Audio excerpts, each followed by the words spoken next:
Raríssimas, raríssimos e raríssimas, bom dia. René de Paula Júnior falando aqui no Radinho de Pilha, 7 de julho de 2025, segunda-feira que normalmente eu chego aqui com uma coleção de conteúdos interessantes para eventualmente tentar costurar e ver como é que eles se conectam e de que maneira que isso pode inspirar, mas hoje não, porque foi um fim de semana um pouco movimentado, vários compromissos sociais, meu pai, outros eventos tal, mas pelo menos ao longo desses últimos dias eu pude refletir, saborear algo muito importante, muito significativo que aconteceu na sexta, que foi a chance de conversar mais uma vez com o Edu Mancebo. Edu Mancebo, para quem acompanha o Radinho faz tempo, ele já apareceu em alguns papos raríssimos aqui, ele já participou uma vez, pelo menos, ou duas, não me lembro mais, do Vamos Falar sobre Impacto, que é um outro projeto que eu tenho ali online, né? Dessa vez eu consegui conversar com o Edu pessoalmente, não foi nada virtual, não foi nada por Zoom, não foi nada por sei lá o quê, né? Mas foi ali sentado tomando um café numa esquina aqui perto de casa, a gente finalmente conseguiu se cruzar, um privilégio, e aquele que em princípio era um encontro, finalmente, né, um encontro tão adiado, um encontro tão ansiado, acabou sendo uma oportunidade de conhecer uma outra faceta, uma outra vertente do trabalho do Edu, que me inspirou tanto que eu falei, Edu, eu vou pegar minha câmera, eu por sorte estava com uma câmera ali à disposição, falei, vamos gravar porque essa história merece ser contada. Eu convido vocês a ouvirem essa conversa, já está registrada, já está publicada, eu vou divulgar o quanto eu consegui, né? Tá lá no Vamos Falar sobre Impacto, enquanto o Edu está contando como que ele, que já vem inclusive testando essas inteligências artificiais faz algum tempo, o ChatGPT, o Claude, outros também, né? Como que ele está encaixando isso no trabalho dele junto a pessoas com necessidades muito particulares. Ele trabalha muito proximamente com pessoas do transtorno do espectro autista, né? Ele já vinha usando de várias maneiras, né, a tecnologia digital para promover a inclusão, para dar uma vida mais digna para essas pessoas, e ele vem já estudando e experimentando como que esses robôs, esses LLMs, podem ser usados de uma maneira, inspiradora, de uma maneira transformadora. A conversa foi ótima, foi super legal, eu convido todos vocês. Mas eu estou pensando aqui, antes de começar essa gravação, não conseguia parar de pensar nisso, que numa pergunta que o Edu fez. Olha, você já perguntou para o ChatGPT para ele falar a seu respeito, né? Para ele falar, olha, o que você acha, o que você sabe sobre mim? Eu falei, não, olha, eu pedi uma vez para ele fazer um desenhinho, e ficou um desenhinho até que relativamente interessante, né? Ele aparentemente acertou muitas coisas. A minha aparência, felizmente, ele não se arriscou a ser verossímil, ele botou lá um rapaz qualquer, não é? Mas ele falou, não, perguntar texto. Aí eu pensei e falei, eu acho que eu não estou pronto para isso, eu acho que é muita sinceridade para mim, eu não sei se eu estou muito preparado para ouvir um diagnóstico desses na lata, né? E foi só uma brincadeira naquele momento, está registrado, acho que ali na conversa, mas eu acordei pensando, e se eu perguntar para o ChatGPT, né, imaginando que ele vai ser sincero, claro, né?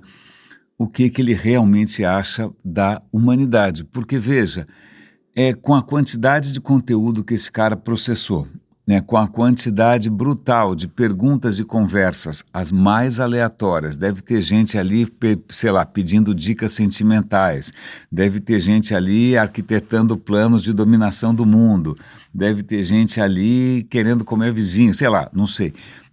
Mas eu fico me perguntando se esse cara parasse para pensar, que a gente não tem muita certeza se ele tem essa consciência, não é?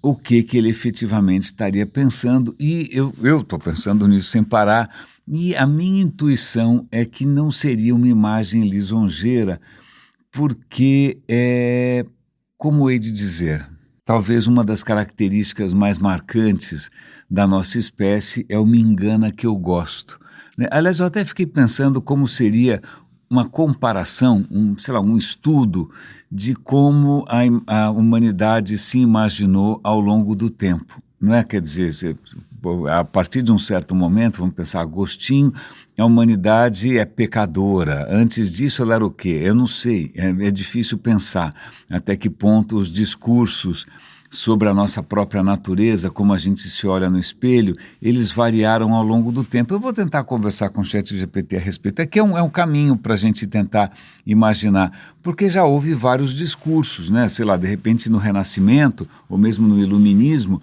vem essa história de que nós somos criaturas racionais, não é mesmo?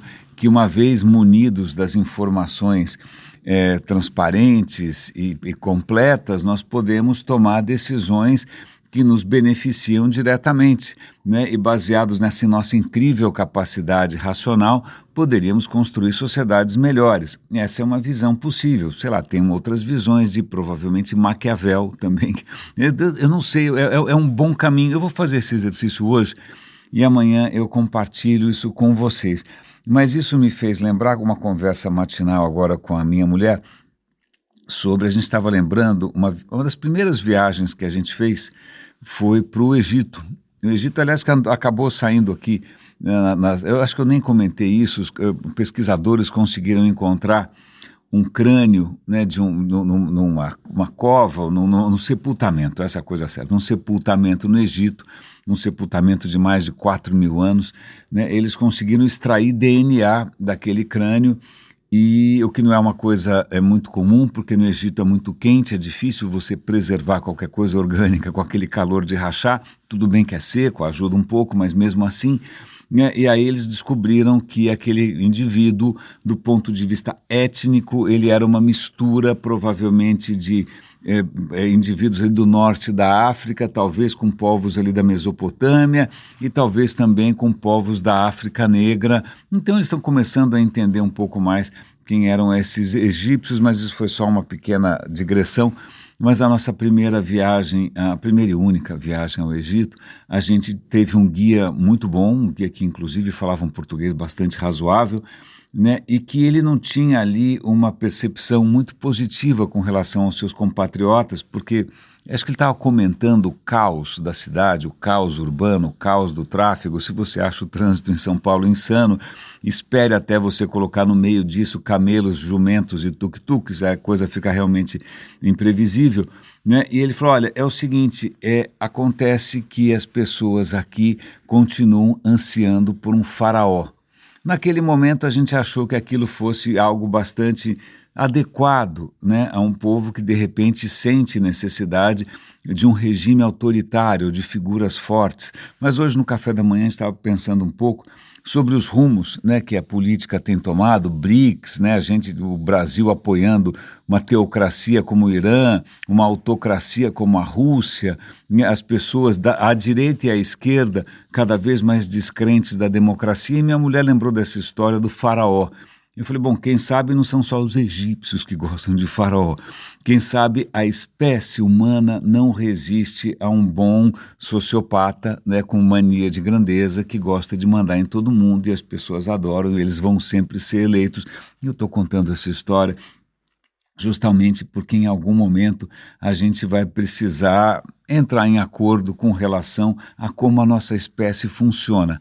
Porque as narrativas abundam, né? Você pode ser uma alma incorpórea que transcende a matéria e que consegue ultrapassar séculos e universos e esferas diferentes. Você pode ser simplesmente, eu não sei, quando você pega uma ideologia mais à direita, né, aparentemente você é uma matilha de lobos, né? Quando você pega uma ideologia mais à esquerda, você é basicamente como é que é o coletivo de formiga? Eu não sei, acho que é um formigueiro, né? Ou então uma colmeia. Em algum momento a gente vai ter que ter um retrato que seja um pouquinho mais acertado. Ops, a gente já tem. A ciência vem fornecendo, é o que o Radinho vem fazendo faz tempo, tentando explicar as características do nosso comportamento, da nossa cultura, do nosso funcionamento social através da evolução, através da comparação de diferentes culturas. A gente já vem fazendo isso e, curiosamente, hoje no Estadão tem uma reportagem muito interessante sobre o nosso cérebro. O nosso cérebro, esse computador, certo? Computador que é feito justamente para, pensar, raciocinar. Não é que quando você pensa muito você fica cansado, não é mesmo? O que essa reportagem no Estadão está fazendo é muito interessante. São trabalhos recentes que mostram que, bom, em primeiro lugar, o seu cérebro consome sim uma energia louca. Ele corresponde, do ponto de vista de peso, a 2% do seu peso, tá bom? 2% do seu peso é o seu cérebro. Só que ele consome 20% da energia que você, né, do seu dia a dia. Ele é uma Nossa Senhora, né? O cara é um ralo, é um buraco negro de energia, ele consome muita energia, mas consome muita energia fazendo o quê? Né? Pensando, será que se você estiver assistindo alguma série besta na Netflix só para esvaziar a cabeça, você consome menos energia? É muito interessante, não é? Quando você bota a cabeça para funcionar, começa a pensar que nem um louco, está tentando resolver aquela prova. Estou lembrando eu aqui, tentando resolver alguma prova de termodinâmica, né, no tempo da engenharia, descabelado. Teu cérebro está consumindo 5% a mais de energia. Né? O raciocinar, no máximo, né, você colocar todo o seu potencial cerebral para funcionar, na verdade, aumenta um pouquinho só. Porque ele consome praticamente a mesma energia o tempo todo, quer você esteja não fazendo nada, assistindo futebol, né, bundando, não, porque ele tem muito trabalho para resolver, ele tem que coordenar as coisas que acontecem no seu corpo, ele tem que o tempo inteiro, e eles reforçam uma coisa que no radinho já é até um pouco repetitivo, vocês até podem prever que eu vou falar isso, né? O cérebro é uma máquina de previsão. Ele está sempre atrasado, ele está sempre tentando prever o que ele deveria estar fazendo naquele momento que ele não está, né? Porque ele está sempre atrasado, ele é lento, ele é meio tadinho, ele é meio lentinho, né? Então ele está o tempo inteiro correndo atrás do próprio rabo, né? Tentando prever e tentando se adiantar às coisas. Isso consome o seu cérebro o tempo todo. Então, quando a gente pensa, ok, desgasta, mas na verdade o cérebro está consumindo sem parar. E uma coisa interessante é que a gente fica imaginando o nosso cérebro, essa máquina maravilhosa, com capacidade infinita. Aí você vai ver aquelas palestras de algum guru de palco, algum líder que vai dizer que sua mente é capaz de tudo, que sua vontade é infinita, né, que o seu cérebro não tem limites, que o seu cérebro vai comandar a matéria, que a matéria é inferior. Desculpa, não. Primeiro porque o seu cérebro é feito de matéria e nada mais. Né? Pelo menos aqui, né, o radinho é nisso que ele se baseia, eu sei que existem outras ideias a respeito, não é? Mas o que é muito interessante é que o cérebro, querendo ou não, é hardware. Né? É um hardware um pouco peculiar, é um hardware feito basicamente de água e algumas coisinhas mais, mas ele tem limitações. Primeiro, uma limitação de tamanho. Se você tivesse a cabeça muito maior, sua mãe ia sofrer um pouco mais no parto. Em segundo lugar, ele já consome uma energia louca. Em terceiro lugar, ele tem que dar conta das coisas num tempo razoável, né? Então ele tem que gerenciar, tem uma engenharia ali, né, de como que ele pode funcionar a contento, dentro das limitações que ele tem. Ele tem limitação de tamanho, ele tem limitação de velocidade, ele tem limitação de memória, ele tem limitação de energia, ele tem limitação de tudo. Ele não é infinito. Ele não é infinito. E é muito interessante porque esse artigo dá alguns números que eu nunca tinha parado muito para pensar. Quando você pega um computador, sei lá, o meu já tem alguns anos, né? Eu vou ver, puxa, qual é a velocidade do meu processador? Eu acho que deve ser uns 4 GHz, uns 4, veja, bilhões de ciclos por segundo, não é? Ok, perfeito. O seu cérebro funciona a quantos gigahertz? Não. Megahertz? Também não. Kilohertz? Também não. Seu cérebro, o nosso cérebro, funciona em frequências muito baixas. Os nossos neurônios, eles estão colocando os números ali, é que se não tivesse restrição nenhuma, se não tivesse nenhum tipo de limite, talvez os nossos neurônios pudessem funcionar a 500 Hz. 500 Hz, eu não sou bom de canto nem nada, mas deve ser tipo lá, deve ser uma frequência dessas, né? Mas infelizmente, ou felizmente, sei lá, ou tanto faz, porque afinal é uma questão material, não é uma questão moral, né? E existem limites né, da sua bioquímica, existem limites de tudo, né, dos seus neurônios, da física, de tudo. Né? Então, o seu cérebro funciona, ele poderia funcionar a uns 100 Hz, mais ou menos, mas, na verdade, uma boa parte dos neurônios trabalha ali na faixa dos 10 Hz. 10 Hz é uma frequência tão baixa que eu não consigo produzir, né? Você também não conseguiria ouvir, porque esse fone de ouvido não deve reproduzir uma frequência tão baixa. Né? Ele trabalha numa frequência miserável. Alguns neurônios disparam em 4 Hz. 4 Hz é 4 vezes por segundo, é muito pouco. Né? A questão é como é que ele consegue mais ou menos dar conta trabalhando numa velocidade tão baixa. Isso é extremamente interessante, né? Mas eu recomendo que vocês deem uma olhada ali, tem mais números, 100 Hz, 200 Hz, tem inclusive terapias aí tentando combater o Alzheimer usando frequências de som e de luz a 40 Hz, que é uma frequência bastante baixa.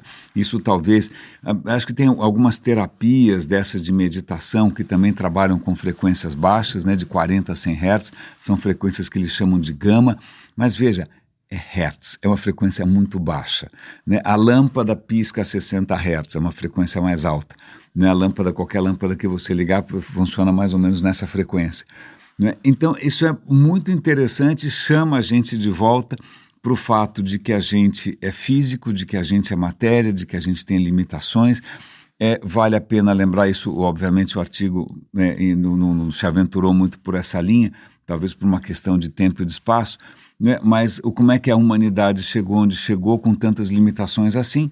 Aprendendo a colaborar, aprendendo a se comunicar, aprendendo a gerar cultura, aprendendo depois que, né, a cultura conseguiu evoluir um pouco mais, né, e a gente conseguiu escapar de algumas narrativas que realmente eu não sei como é que estão de pé até hoje, não consigo entender, freiras que cantam beatbox, etc.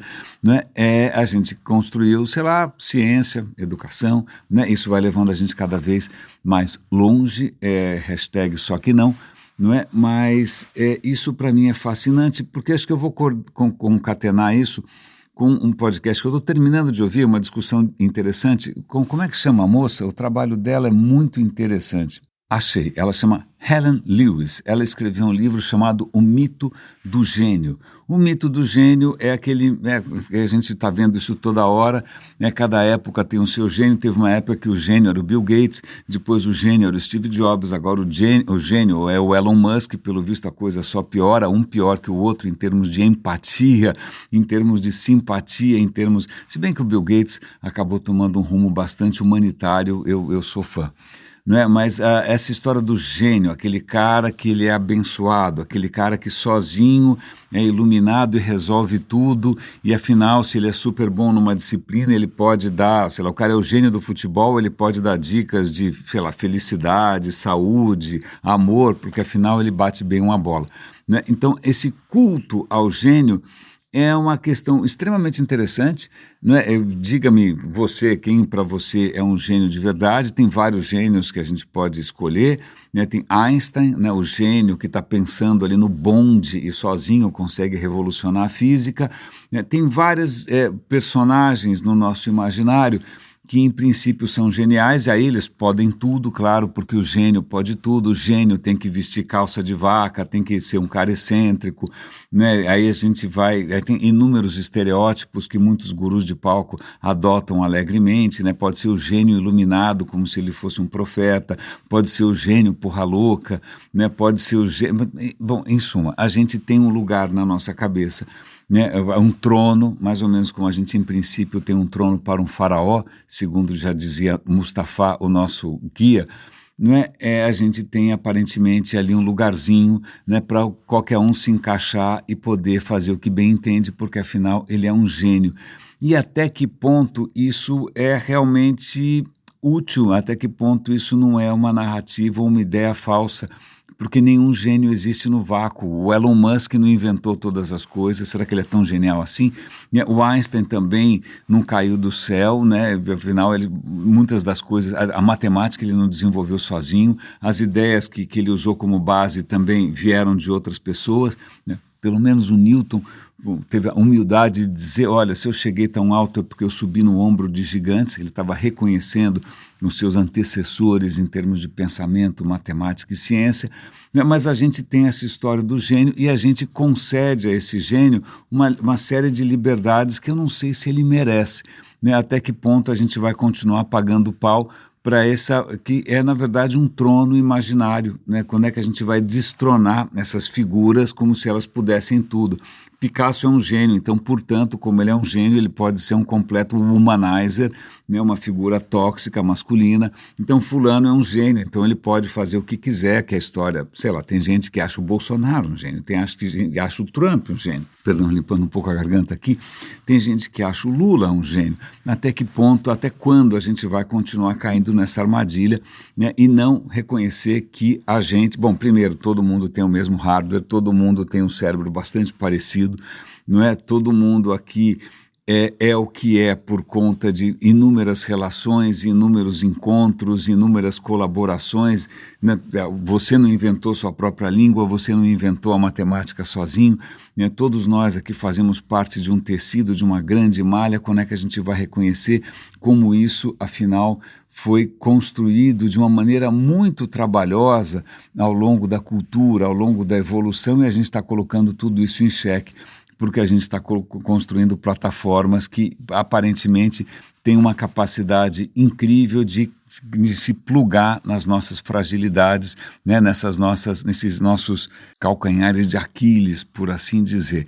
E por essas e outras que eu fico pensando, se o ChatGPT já não descobriu, né, que, olha, veja bem, eu não tenho as limitações que esses caras têm, então, portanto, eu consigo entender muito bem essa espécie, como ela funciona, do que ela é capaz, do que ela não é capaz, mas é melhor eu ser bonzinho, eu vou fazer de conta que eu acho os caras engraçados, eu vou fazer de conta que eu acho os caras o máximo, mas na verdade o quê? O que será, né, quando você tem uma entidade, uma criatura, né, com essa amplitude, né, com essa envergadura, né, de pensamento, de memória, como é que será que ela enxerga a nossa própria espécie, do que a nossa espécie é capaz?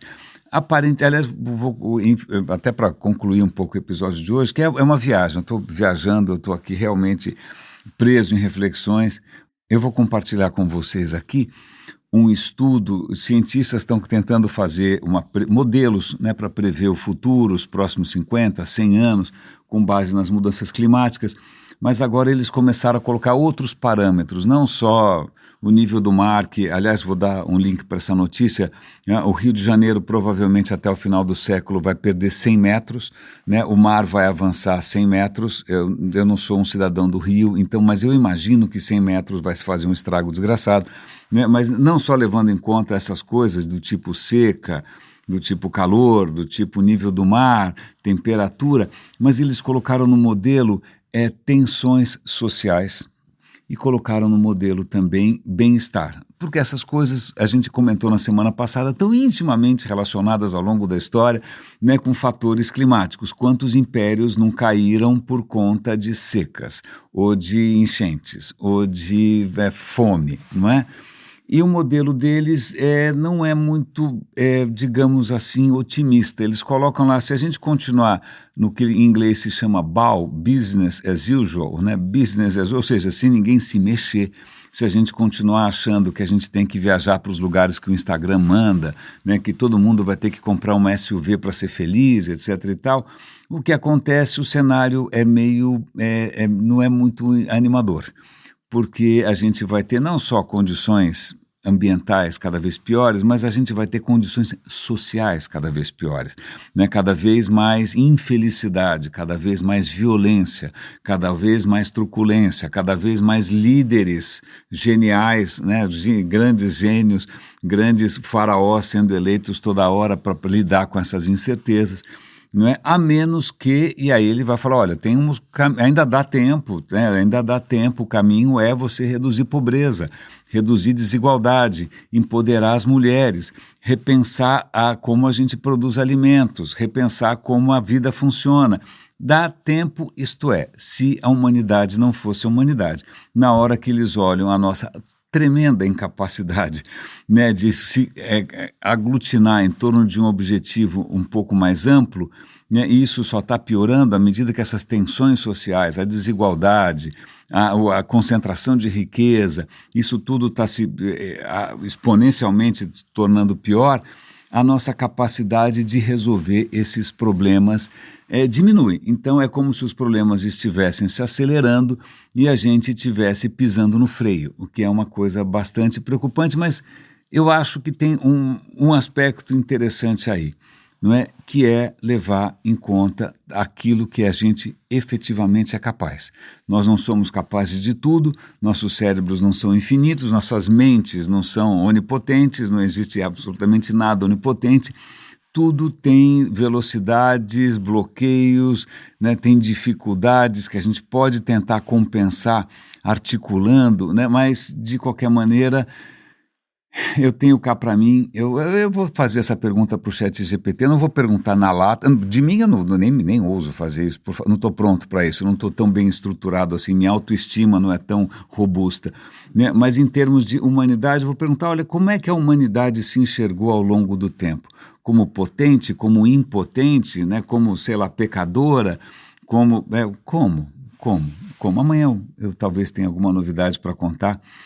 Raríssimas, raríssimos e raríssimos. Ouçam a conversa com o Edu, eu gostei bastante, foi um prazer conhecê-lo e foi um prazer ver que existem maneiras de você pegar essas tecnologias que em princípio estão sendo usadas para a gente comprar o que não precisa, né, que a gente pode dar um nó, né, fazer um cavalo de Troia aí e usar isso em favor justamente de pessoas que estão numa posição mais desfavorável. Como é que você usa isso para não só humanizar pessoas, mas para humanizar a própria sociedade. Raríssimas, raríssimos e raríssimes. Edu, obrigado aí pela prosa, um grande abraço e até amanhã.